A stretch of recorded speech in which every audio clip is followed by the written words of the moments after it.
3 jours ont suffi aux participants à cet atelier organisé à Kinshasa, en République démocratique du Congo, par le Programme national de lutte contre le paludisme pour assurer la revue finale et la validation des principales articulations du draft 2 de la stratégie de plaidoyer pour la mobilisation des ressources domestiques dans les provinces ciblées, notamment Kinshasa, Okatanga et Chopo, pour la période allant de 2024 à 2028. Une rencontre de grande envergure pour mener à bien la lutte contre le paludisme, a signifié les chefs des divisions administratives et financières du PNLP. Cet atelier, c'est un atelier de grande envergure parce que nous avons, il y a plus d'une année, élaboré un plan stratégique national pour le PNLP, pour la lutte contre le paludisme.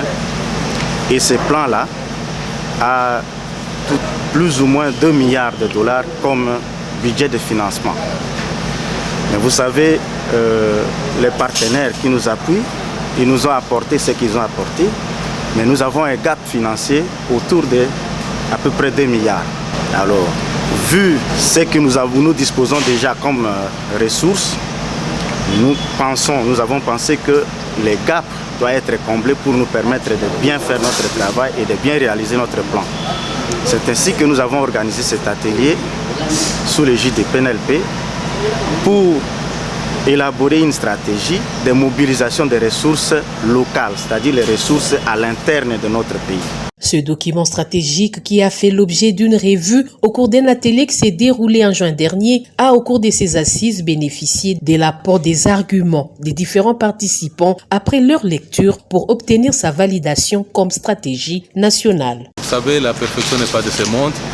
Lorsque le document a été présenté à la première revue, on a pensé qu'il était déjà presque parfait.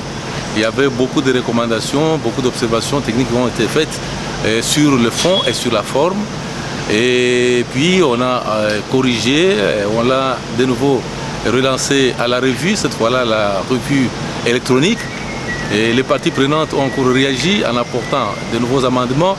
Et maintenant, sur base de ces amendements, il fallait encore les derniers. Donc à chaque étape, on a compris que ceux qui ont participé à cette revue ont apporté des éléments qui allaient dans le sens de la perfection. Mais comme la perfection n'est pas de ce monde, nous avions estimé qu'il fallait que les documents atteignent seulement le format du standard international. C'est à cela qu'on est parvenu. Le standard est maintenant international. Le format est vraiment valide pour être consommé par n'importe quel niveau d'expertise. De leur côté, les participants à ces travaux ont salué cette initiative pour la lutte contre le paludisme. C'est une créativité qui arrive à faire que si réellement c'est réalisé, donc la malaria peut être sensiblement réduite. Et pour moi, c'est une très grande satisfaction, c'est un motif de satisfaction parce que d'abord, j'ai participé à cet atelier en tant que moi, individu, et ensuite pour toute la nation, au fait, ça sera un bénéfice donc énorme pour toute la nation. Et je voudrais aussi vous dire que ce sont des documents qui sont hyper importants parce que, vous savez, ce sont les experts qui se sont réunis ici et chacun a donné le meilleur de lui-même.